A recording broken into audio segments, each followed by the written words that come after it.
வாய் இருக்குன்றதுக்காக நக்கலுமா நையாண்டியுமா நச நச நச நசன் ஒரே பேச்சு. நீங்க எப்படி வேணா எதிர்த்துக்காங்க, ஆனா போட்டி ரெண்டே ரெண்டு பேருக்கு நடுவில் உள்ளதான். ஒண்ணு, இன்னொன்னு எங்க ஓட்டு எங்க உரிமை.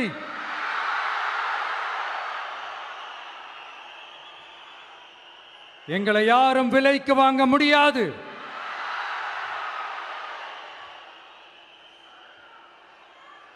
எங்க ஓட்டு விசில் சின்னத்துக்கு தான்.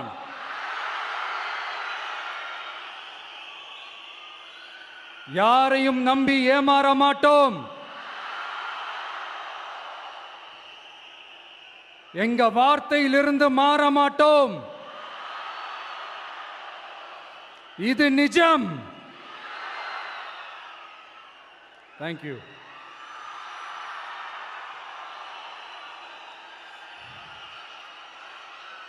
ஒரு குட்டி கதையிலிருந்து ஆரம்பிப்போமா?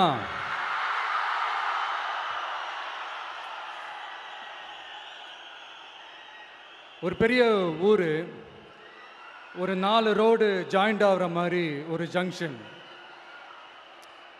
ஒரு பிஸியான ஏரியா, ஆள் நடமாட்டம் அதிகமாக இருக்கக்கூடிய ஒரு ஏரியா. அங்கே சென்டரில் ஒரு முரட்டு ஜல்லிக்கட்டு காலை ஒன்று நின்றுட்டு இருக்குது. காலில் மண்ணை வீசிக்கிட்டு சீறிக்கிட்டு அப்படியே நின்றுட்டு இருக்குது. யாருமே பக்கத்தில் போக முடியல. அந்த இடம் ஒரு கேஷுவலாக மாறணும் அப்படின்னா அந்த காளையை அடக்கி அமைதி ஆக்கினா தான் மறுபடியும் ஒரு பேக் டு நார்மல் சுச்சுவேஷனுக்கு அந்த இடம் மாறும். அந்த ஊரில் இருக்கிற ஒரு சில பேருக்கு மட்டும்தான் அந்த காளை அடங்கும். அவங்க யாருமே அங்கே இல்லை. ஆனால் அந்த க்ரௌடில் இருந்த ஒரு சில பேர், ஆல்ரெடி அந்த காளையை அடக்கணங்களோடு இருந்த ஒரு சில பேர், எங்களுக்கு இல்லாத அனுபவமா? நாங்க பார்க்காத காளையா? நாங்க பார்க்காத மாடா? நாங்க போய் அடக்குறோம்னு சொல்லிட்டு உள்ள போறாங்க. ஒருத்தராலையும் அந்த காளையை தொடக்கூட முடியல. எல்லாரையும் அடிச்சு வீசி தூக்கி போட்டுருச்சு. இப்போ என்னடா பண்றது அப்படின்னு பார்க்கும்போது அந்த கூட்டத்தை விலக்கிட்டு ஒரு சின்ன பையன் ஒரு என்ட்ரி ஒன்று கொடுக்குறான். உங்களுக்கு தான் தெரியும்ல, டேய் எங்களாலே முடியல, நீ எல்லாம் என்னத்தை போய் கிழிக்க போற? எங்களுக்கு அவ்வளோ அனுபவம் இருக்குது, நாங்களே அடிபட்டு ஓரமாக படுத்து கிடக்கிறோம். இவன் விளையாட்டுத்தனமாக ஏதோ பண்ணிட்டு கிடக்கிறான். பாவம் அந்த காளைகிட்ட போய் அடிபட்டு சாவ போகிறான். பச்சா பையன், அந்த பையன், இந்த பையன், அண்டர் எஸ்டிமேட் பண்ணுறது, ஏளனமாக பேசுறது, இப்படி ஒரு பக்கம். இன்னொரு பக்கம் பரிதாபப்பட்டு, ஐயோ பாவமே, இப்படி தனியாக போய் மாட்டிக்கிட்டானே அந்த காளைகிட்ட, என்ன பண்ண போகிறானோ அப்படின்ட்டு ஒரு பக்கம் பரிதாபப்பட்டு பேசுகிறாங்க. அந்த சின்ன பையன் எதுவுமே காதலையே போட்டுக்காம 2 பாக்கெட்லையும் கையை விட்டுக்கிட்டு ஸ்டைலா கெத்தா தில்லா அப்படியே உள்ள போறான். ஒரு ஸ்டெப் எடுத்து வைக்கிறான், அந்த காலை அப்படியே சீறிக்கிட்டே நின்றுட்டு இருக்குது. இன்னொரு ஸ்டெப் எடுத்து வைக்கிறான், காலை அப்படியே சீறிக்கிட்டே முன்னாடி வருது. மக்கள் எல்லாரும் பதட்டத்தோடு அப்படியே பார்த்துட்டு இருக்கிறாங்க. இன்னொரு ஸ்டெப் எடுத்து வைக்கிறான், காலை அப்படியே முட்டை வரும்போது பாக்கெட்டுக்குள்ள மறைச்சி வச்சிருந்த 2 புல்லுக்கட்டு அதை அந்த காளை கிட்ட காட்டுறான். காளை அப்படியே சடனா வந்து நின்று அது மூடெல்லாம் மாறி அந்த புல்லுக்கட்டை சாப்பிட ஆரம்பிச்சிருச்சு. அந்த சின்ன பையனும் அந்த காளையை அப்படியே தடவிக்கிட்டு வரான். காளையும் பக்கத்தில் ஒரு குழந்தை மாதிரி நடந்து வந்துக்கிட்டு வருது. பக்கத்தில் இருந்த ஒரு வயல்வெளியில் அந்த காளையை மேய விட்டுட்டு வரான். மக்கள் எல்லாரும் அந்த பையனை ஆச்சரியமாக பார்க்குறாங்க. அந்த அடிபட்டு கிடந்த அந்த அனுபவசாலிங்க தலையை தொங்க போட்டு நின்றுட்டு இருக்கிறாங்க. ஏன்னா பேசின பேச்சு அப்படி. வாய் இருக்குன்றதுக்காக நக்கலுமா நையாண்டியுமா நச நச நச நசன் ஒரே பேச்சு. என்ன பண்றது, தலையை குனிஞ்சு அப்படியே நின்றுட்டு இருக்கிறாங்க. அங்கே ஒரு பெரியவர் வர்றார், வந்து அந்த பையன்கிட்ட கேட்குறாரு, எப்படிப்பா இப்படி ஒரு முரட்டு காலை சீறிட்டு நின்றுட்டு இருந்தது, எப்படி அந்த காளையை அடக்கின அப்படின்னு கேட்டதுக்கு அந்த பையன் சொல்கிறான், ஐயா எனக்கு அந்த காளையை பார்த்தா கோபமாக இருந்த மாதிரிலாம் எனக்கு தெரியல, அந்த காலை பசியோடு இருந்த மாதிரி இருந்தது, அதனால தான் அந்த புல்லுக்கட்டை காமிச்சவொடனே ஓகே நமக்கு தேவையானது கிடச்சிருச்சு அப்படின்னோடனே அந்த புல்லுக்கட்டை சாப்பிட்டுட்டு நம்மளோட அப்படியே ஜாலியாக வாக்கிங் வந்துருச்சு அப்படின்னு சொன்னான். இதை கேட்ட அந்த பெரியவர் சொன்னாராம், இந்த சின்னவங்க பெரியவங்க அனுபவம் இருக்கிறவங்க அனுபவம் இல்லாதவங்க இதெல்லாம் விஷயமே கிடையாது. யாரா இருந்தாலும் அந்த சூழலுக்கு ஏற்ற மாதிரி அந்த சிச்சுவேஷனுக்கு தகுந்த மாதிரி என்ன பண்ணி அந்த ப்ராப்ளமை சால்வ் பண்ணுறான், ஏது பண்ணி அந்த ப்ராப்ளமை சால்வ் பண்ணுறான், அதுதான் விஷயமே, அதுதான் மேட்ரு. ஸோ நீ சூப்பர்ப்பா, என்ன ப்ராப்ளம் வந்தாலும் நீ சால்வ் பண்ணிடுவ அப்படின்னு முதுகில் தட்டி கொடுத்துட்டு அந்த பெரியவர் போகிறார். இப்போ அந்த கதையில் அந்த முரட்டு ஜல்லிக்கட்டு காலை தான் நம்ம தமிழ்நாட்டு அரசியல் களம். அந்த பெரியவர் தான் நம்ம தமிழக மக்கள். அந்த பாக்கெட்டுக்குள்ள ஸ்டைலா தில்லா கெத்தா ஒருத்தன் உள்ள வந்தான் பாருங்க, அவன்தான்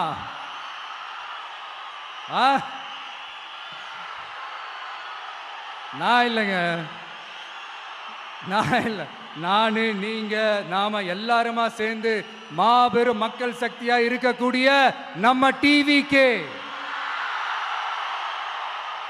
அதுதான் அந்த சின்ன பையன்.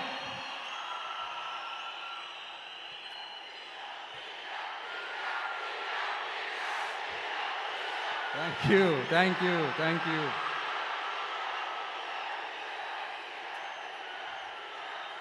மக்களை நேசிக்கிற ஒரு நல்ல தலைமை இல்லாததுனால இத்தனை வருஷமா வேற வழி இல்லாம ஸ்டாலின் சார் கொடுத்த அந்த பொய்யான வாக்குறுதிகள் எல்லாத்தையும் நம்பி ஏமாந்த நம்ம மக்களுக்கு சரியான நேரத்தில் ஒரு வெகுஜன மக்கள் இயக்கமா வந்தது தான் நம்ம டிவிக்கு.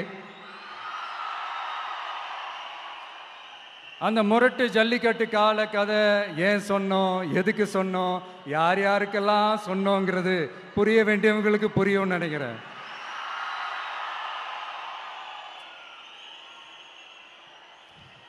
இப்போ நாம ஒவ்வொரு வீட்டில் உயிரா உணர்வா இருக்கிறோம். ஆனால் நான் உங்க எல்லாரையும் நேரில் சந்திக்கணும், நீங்கள் இருக்கிற ஊருக்கே உங்களை சந்திக்கணும் அப்படின்றது தான் எனக்கு மனசில் இருக்கிற ஒரு பெரிய ஆசை. ஆனால் அந்த சிச்சுவேஷன் ஒரு எதிர்கட்சியாக இருந்து கேள்வி கேட்டுட்டு இருக்கிற இந்த நேரத்தில் நமக்கு எதிராக என்ன சூழ்ச்சிகள்லாம் நடக்குதுன்றது உங்கள் எல்லாருக்குமே நல்லா தெரியும். அதனால் இப்போ உங்களுக்கு ஒரு வாக்குறுதியை கொடுக்குறேன், நம்மளுடைய ஆட்சி அமைஞ்சதும் ஒவ்வொரு கிராமத்துக்கும் நான் நேரடியா வந்து என்னுடைய சொந்தங்களாகிய உங்க எல்லாரையும் நான் சந்திக்கிறேன்.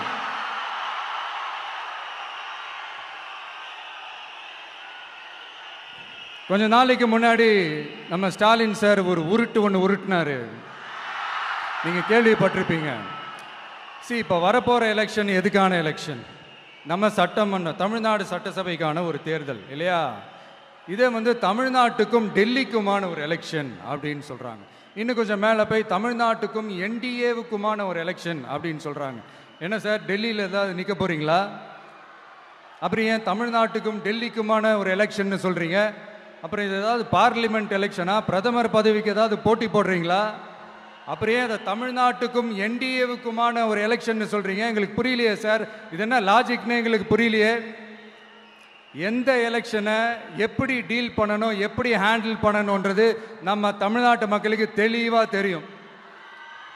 நம்ம தமிழ்நாட்டு மக்கள் மாதிரி ஒரு தெளிவான மக்களை நீங்கள் பார்க்கவே முடியாது. சூப்பர் கிளாரிட்டியோட சூப்பர் மக்கள் சார் நம்ம மக்கள். இந்த போருக்கு போகிறதுக்கு முன்னாடி தான் இந்த படை பரிவாரங்களோட போவாங்கன்னு கேள்விப்பட்டிருக்கிறேன். ஆனால் நீங்கள் என்னடானா இந்த ஒன்றுத்துக்கும் உதவாத இந்த பால் டப்பாவை உருட்டிக்கிட்டு இருக்கீங்களே சார். உண்மையிலே இந்த எலெக்ஷன் எதுக்கான எலெக்ஷன் சொல்லட்டுமா? தமிழ்நாட்டு மக்களுக்கும் ஊழலுக்கும் நடக்கிற போர், தமிழ்நாட்டு மக்களுக்கும் லஞ்சத்துக்கும் நடக்கிற போர்.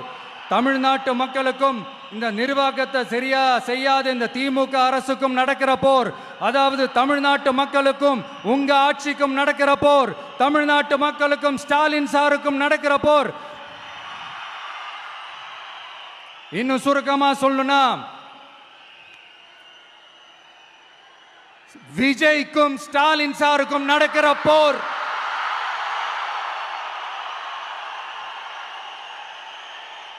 இதுக்கு நடுவுல இந்த என்டிஏ, டெல்லி, இதெல்லாம் என்ன லாஜிக்னே புரிய மாட்டேங்குது சார். தமிழ்நாடு தான் விஜய், இந்த விஜய் தான் தமிழ்நாடு.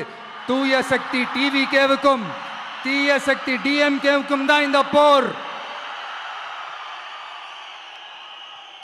இப்படி உக்கிரமா இருக்கிற இந்த போர்ல மறுபடியும் ஒன்னுத்துக்கும் உதவாத இந்த பால் டப்பாவை உருட்டிக்கிட்டு இன்னொரு காமெடி வேற. அது என்னடானா, அவரோட ஆட்சியில தான் தமிழ்நாடு சூப்பர் ஸ்டார் மாநிலமா இருக்குதான். கரெக்ட், தமிழ்நாடு சூப்பர் ஸ்டார் மாநிலம் தான். காமராஜர் அவர்கள் டைம்ல, அண்ணா அவர்கள் டைம்ல, எம்ஜிஆர் அவர்களோட ஆட்சியில. இன்னைக்கு ஒன்னுத்துக்கும் உதவாத இந்த உல்டா மாடல் ஆட்சியில தமிழ்நாடு சூப்பர் ஸ்டார் மாநிலமாலாம் ஒண்ணு இல்ல, சூப்பர் ஸ்டாண்ட் அப் காமெடிக்காரர் நடத்துற மாநிலமா மாறிடுச்சு. மக்களே, உங்களுக்காக மட்டுமே தான் வர தடைகள், சதிகள், சூழ்ச்சிகள் எல்லாத்தையும் தாண்டி இந்த 2026 இந்த தேர்தலில் டிவிக்கு தில்லா நிற்கும்.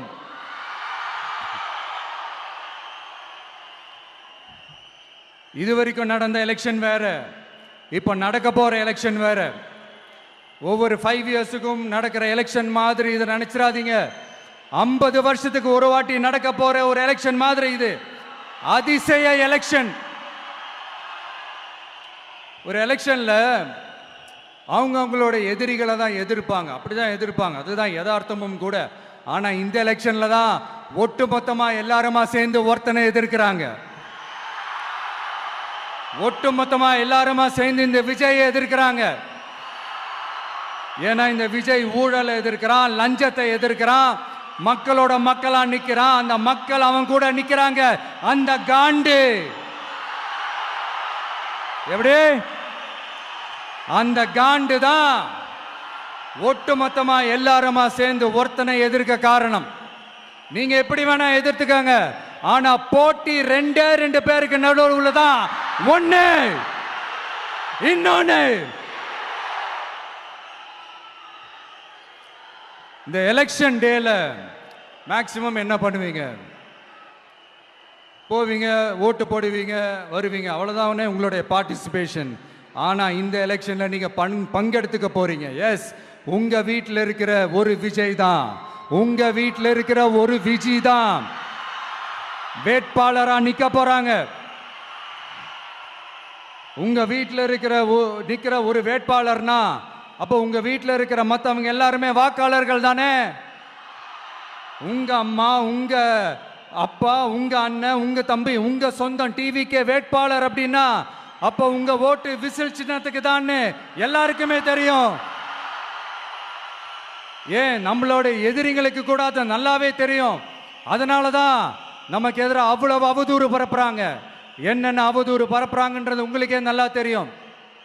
ஆனா அவங்களுக்கு தெரியாது, ஏன் மேல அவதூறு பரப்புனா அது மக்கள் மேல அவதூறு பரப்புற மாதிரின்னு.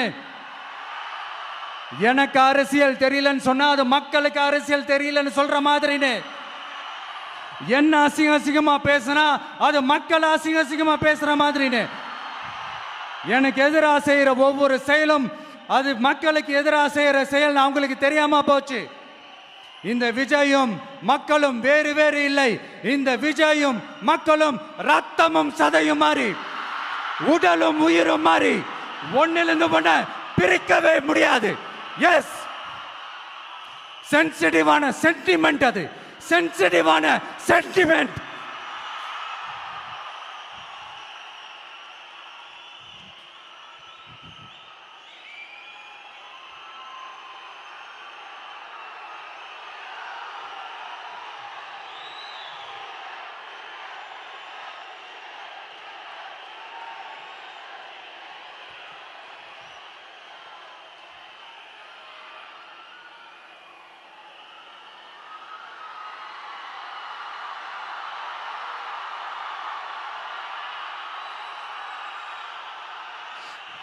நான் சாரி, இதை யாரும் அசைக்க முடியாது. மக்களை நேசிக்கிற விஜய் வேணுமா, மக்கள் விரோத ஆட்சி நடத்துற ஸ்டாலின் சார் வேணுமா? இந்த விஜய் நம்புறீங்களா, ஸ்டாலின் சார் நம்புறீங்களா? proof, this is the proof.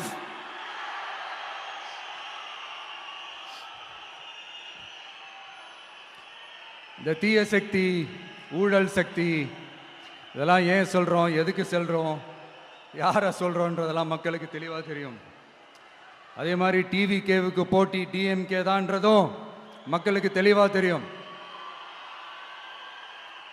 அப்படி இருக்கும்போது நாம் ஏதாவது பேசினா வாண்டடா சில பேர் வந்து வண்டியில் ஏறி உட்காந்துக்கிறாங்க. ஆமாம், வாண்டடா சில பேர் வண்டியில் ஏறி உட்காந்துக்கிட்டு குரல் கொடுக்குறாங்க. சீரியஸாக ஒரு போட்டி நடந்துக்கிட்டு இருக்கும் போது இங்கே காமெடிக்கெல்லாம் இடம் இல்லை பாஸ். இதெல்லாம் மக்களுக்கு தெளிவாக தெரியும். இந்த நேரத்தில் ஒரு சீரியஸ் கேள்வியை இன்னைக்கு இருக்கிற மிகப்பெரிய அரசியல்வாதிங்க கிட்ட கேட்கணும்னு நான் நினைக்கிறேன். நீங்க அரசியலுக்கு வர்றதுக்கு முன்னாடி உங்ககிட்ட இருந்த சொத்து எவ்வளோ?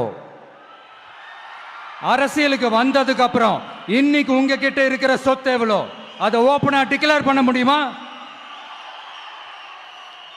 அப்படி வந்த காசெல்லாம் என்னென்ன தொழில் செஞ்சு வந்துச்சு, என்ன வேலை செஞ்சு வந்துச்சு, உண்மையிலே நீங்க உழைச்சி சம்பாதிச்ச காசா, இல்ல ஆட்சி அதிகாரத்துக்கு வந்ததுக்கு அப்புறம் ஆட்டைய போட்ட காசா? இதெல்லாம் ஓப்பனா டிக்ளேர் பண்ண முடியுமா?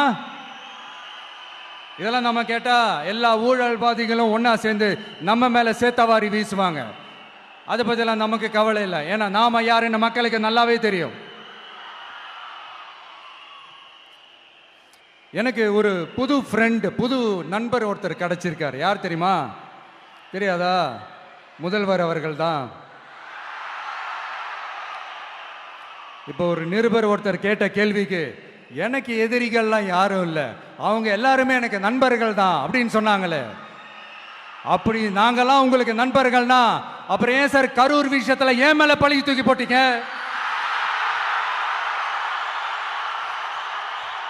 உங்களுக்கு மனசாட்சின்னு ஒண்ணு இருந்தா அப்படி பேசிருப்பீங்களா?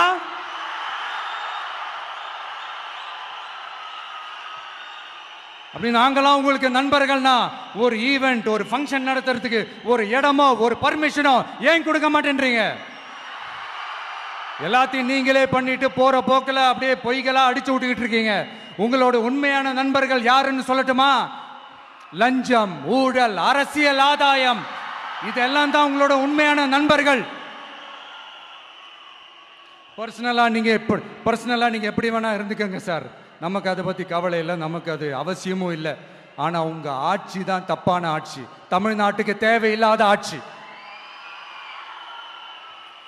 கொஞ்ச நாளைக்கு முன்னாடி கற்பனையா ஒரு விஷயம் ஒன்று சொன்னேன். இந்த முதல்வர் கூட விசில் சின்னத்துக்கு தான் வாக்களிப்பாரு அப்படின்ட்டு கற்பனையா ஒன்று சொன்னேன்.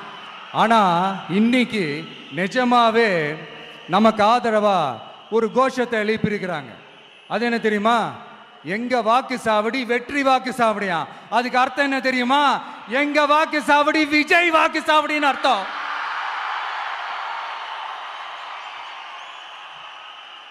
அது சரி, மக்களோட இந்த ஆதரவை பார்த்துட்டு அவர் அறியாமலே எப்படி பேசிட்டாரு என்னமோ தெரியல. 50 வருஷம் எக்ஸ்பீரியன்ஸ் அரசியல்ல, உண்மை என்னன்னு ஒத்துக்கிட்டு தானே ஆகணும்.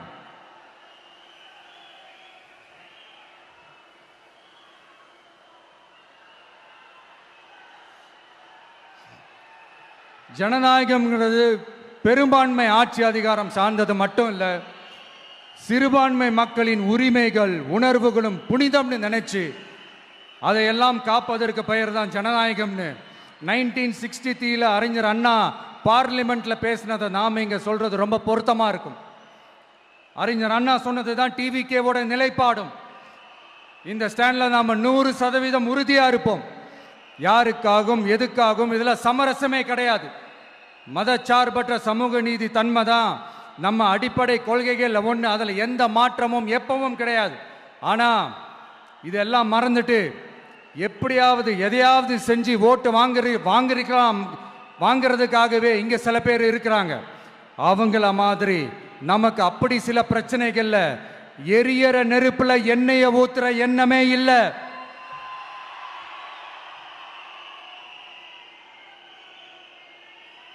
இங்க சில அரசியல் கட்சிகளும் சில அரசியல் தலைவர்களும் ஒரு சில நேரங்களில் அமைதியா இருந்தாலே போதும், ஒரு பிரச்சனையும் வராது. இப்போ கரண்ட்ல இருக்கிற சில பிரச்சனைக்கு வருவோம். இந்த கரண்ட் பிரச்சனைக்கு வருவோம். மாசம் மாசம் கரண்ட் பில்லு கட்டுற மாதிரி மாத்துவோம்னு சொன்னீங்களே, செஞ்சீங்களா? நிறைய வீடுகளில் 100 யூனிட் தான் அந்த கரண்ட்டு செலவாகுது ஒரு மாசத்துக்கு. மாசம் மாசம் நீங்க அந்த பில்லு கொடுத்தீங்கன்னா அவங்களுக்கு அது ஃப்ரீ ஆயிடும். அவங்க அந்த காசை கட்ட தேவையே இல்லை. ஆனா 2 மாசத்துக்கு ஒரு வாட்டி அந்த பில்லு கொடுத்தீங்கன்னா, இப்போ சப்போஸ் அது 200 யூனிட்டுக்கு மேல போச்சுன்னா அது அவங்களுக்கு ஒரு மிகப்பெரிய சுமை தானே. இது எந்த கணக்கில் எடுத்துக்கிறது? ஒரு மாதிரி ஒரு மாடர்ன் கரப்ஷன் அப்படின்னு எடுத்துக்கலாமா? அடுத்து பஸ் வசதி. நிறைய கிராமங்கள்ல பஸ் வசதி இல்லைன்னு சொன்னா இந்த ஒட்டுமொத்த திமுக அரசும் கத்திக்கிட்டு வந்துருவாங்க. நாங்க பஸ் விடாத கிராமங்களே இல்லை அப்படின்னு சொல்லுவாங்க. அப்படியே அது உண்மை அப்படின்னா முதல்வர் அவர்கள் கிட்ட நம்ம தங்கச்சி ஒருத்தவங்க ஒரு கேள்வி கேட்டாங்களே, எங்க ஊருக்கு ஒரு மினி பஸ் ஆவது விடுங்க சார் அப்படின்னு கேட்டாங்களே, அது எந்த கணக்கில் எடுத்துக்கிறது? நிறைய மலை கிராமங்கள்ல பஸ் வசதி இல்லை, நிறைய மலை கிராமங்கள்ல ஹாஸ்பிட்டல் வசதி இல்லை. இது ரெண்டுமே எவ்வளவு முக்கியமான ஒரு விஷயங்கள். பஸ் வசதியும் ஹாஸ்பிட்டல் வசதியும் இல்லாததுனால வீட்டிலேயே பிரசவம் பார்க்கிற அந்த ஆபத்து இருக்குதுன்னு எவ்வளவு நியூஸ் பார்க்கிறோம். இதெல்லாம் எந்த கணக்கில் சேர்த்துக்கிறது? அடுத்து இது எல்லா மீட்டிங்லயும் பேசுறதுதான், பெண்களுக்கு பாதுகாப்பு நம்பர் 1 இருக்குது தமிழ்நாட்டில் அப்படின்னு சொல்றாங்க. அப்புறம் அது என்ன, வி சேஃப் மாடலா? பெண்கள் என்ன சொல்றாங்க தெரியுமா? அது வி சேஃப் மாடல் இல்ல, வி ஆர் நாட் சேஃப் மாடல்னு சொல்றாங்க. இப்படி இருக்கிறப்போ தமிழ்நாட்டில் எங்க போனாலும் பெண்களுக்கு பாதுகாப்பு அப்படியே கொட்டி கிடக்குதான். இப்படி சொன்னா எப்படி சார்? கேட்கறவங்க என்ன கேசரி சாப்பிட்றாங்கன்னு நினைச்சீங்களா?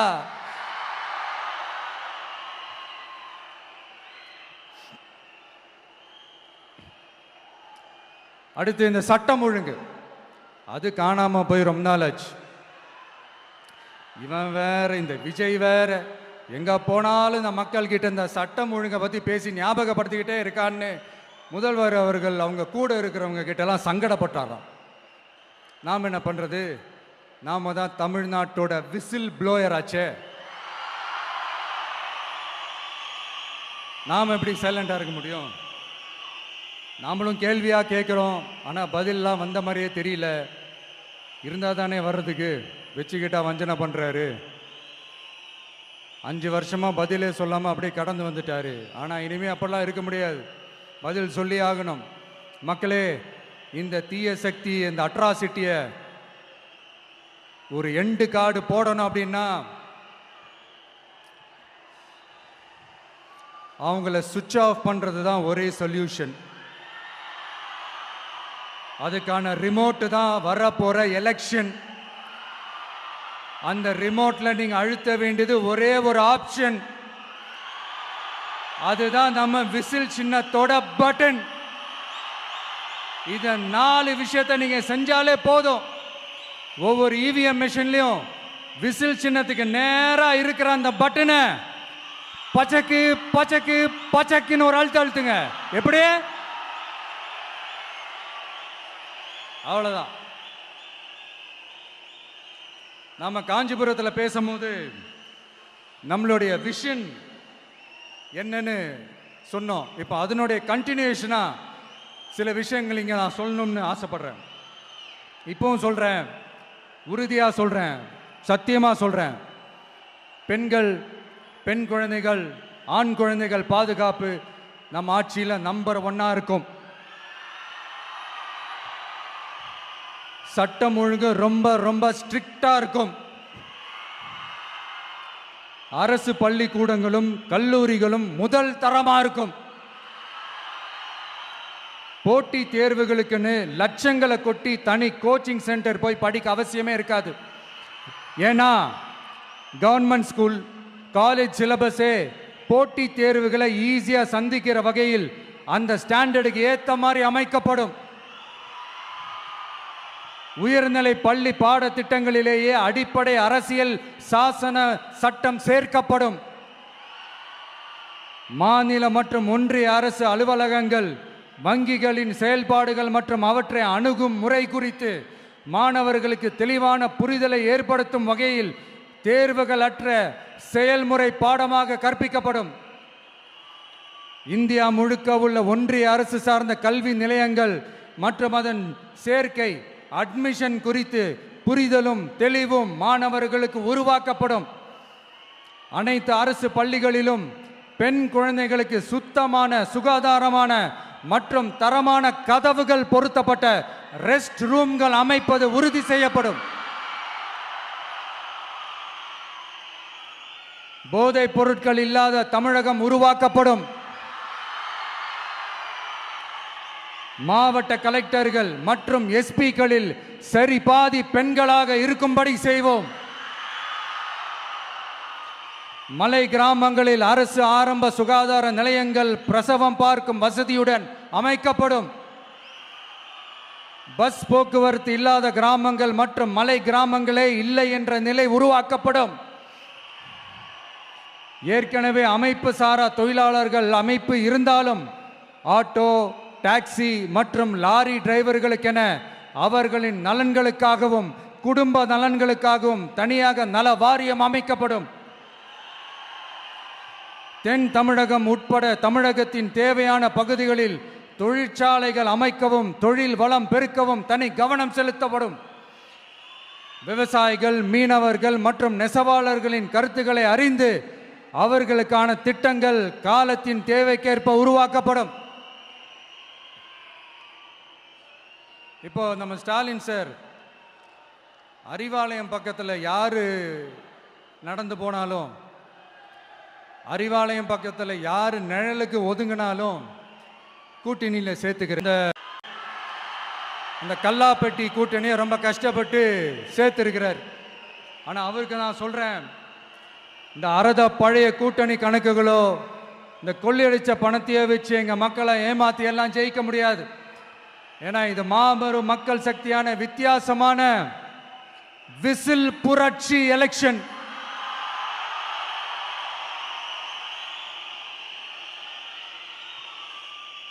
உங்களோட நான் இருக்கேன், நம்மளோட நம்ம மக்கள் இருக்கிறாங்க. இதுக்கு மேல என்ன வேணும்? கான்பிடென்ட்டா இருங்க, நல்லதே நடக்கும், வெற்றி நிச்சயம். மீண்டும் சந்திக்கும் வரை நன்றி, வணக்கம். என் நண்பர்களே, ஒரு சின்ன ரிக்வெஸ்ட். நான் திருப்பி இங்கிருந்து நான் 4 hours சென்னைக்கு போகணும். தயவு செஞ்சு யாரும் என் வண்டிக்கு பின்னாடியோ என் வண்டி சைட்லேயோ பைக்கில் வராதிங்க. உங்களை நான் கெஞ்சி கேட்டுக்கிறேன். தேங்க்யூ.